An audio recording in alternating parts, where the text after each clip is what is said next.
Hello, my name is Lauren Mikulak, and I'm a planner with the City of Wheat Ridge Community Development Department.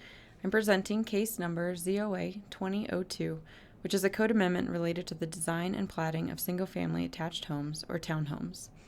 Over the last 5 to 10 years, the city has witnessed an increase in townhome development as the housing stock has diversified. That includes projects of all sizes and in different areas of town, from Perrins Row on 38th Avenue to several projects near the commuter rail station. This trend certainly furthers the city's adopted goals of diversifying the housing stock, and this ordinance presents an opportunity to further ensure that townhomes are high-quality additions to the fabric of the community.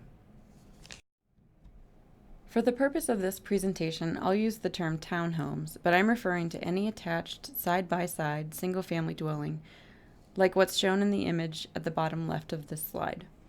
There are 3 types of zoning districts that allow this development pattern in Wheat Ridge: mixed use, planned development, and a few of our straight residential R3 zone districts.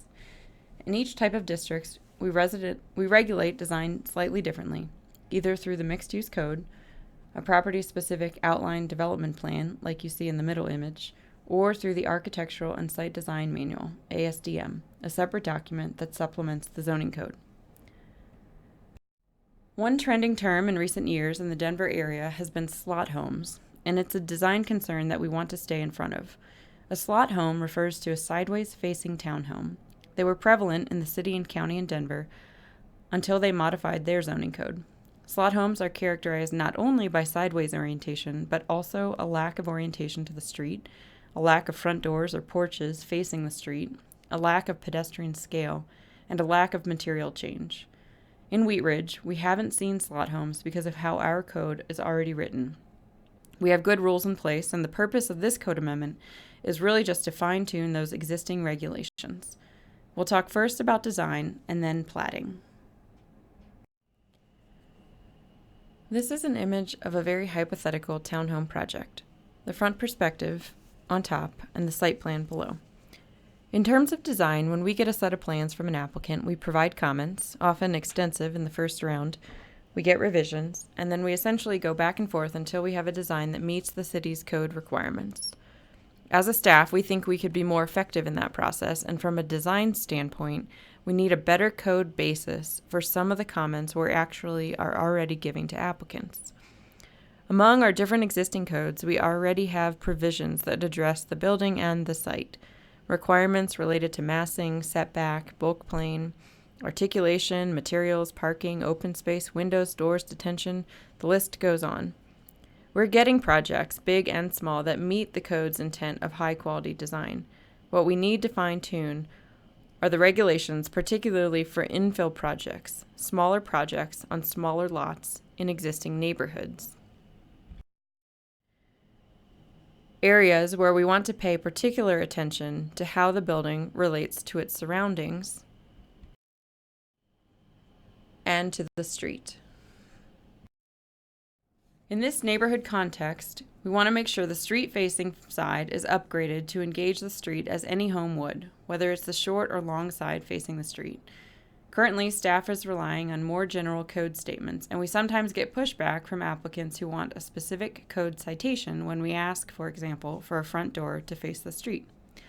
That said, the proposed ordinance clarifies 4 design requirements. Number 1, it requires that front facades, those with front doors, be oriented to the street. This ensures that pedestrian features engage the public realm, as is typical of a residential neighborhood. In this image, it would mean the front door would need to be located on this shorter facade that's facing the street. The code adds roofline variation as a means to achieving articulation. It includes provisions that require variation in plane depth. Plane depth can provide shadow lines and visual interest, particularly along the long side of a building. It's required right now of larger multifamily structures or commercial buildings, but this code would now specifically require it for attached single-family products. It also establishes a maximum size for townhome buildings to control for the massing of a project. We presented these 4 design issues to City Council at a study session in January, and consensus was to limit single-family attached to 8 units per building. Shifting gears a little, the other topic addressed by this ordinance relates to the subdivision regulations. In terms of platting, townhomes are a little unique. In this image, all of these dotted lines represent lot lines. Unlike a detached single-family home or an apartment, the unit width for a townhome is set at the time of the plat, which is fairly early in the development process. Builders have to predict market demand and buyer preference. The width of each lot dictates the width of the unit that will be constructed and sold. It also means there's no margin for error. The center line of the wall that divides units has to be built on the lot line as it was platted on paper. If there are errors, or if preferences change, even a matter of inches, we have to adjust those lot lines. And anytime we do that, we process the change as though it were a brand new subdivision application. That means a shift affecting more than 3 lots requires 1 or 2 public hearings. It's actually a tremendous amount of resources and staff time that goes into that process for something that results often in an imperceptible change and is ultimately not a discretionary approval.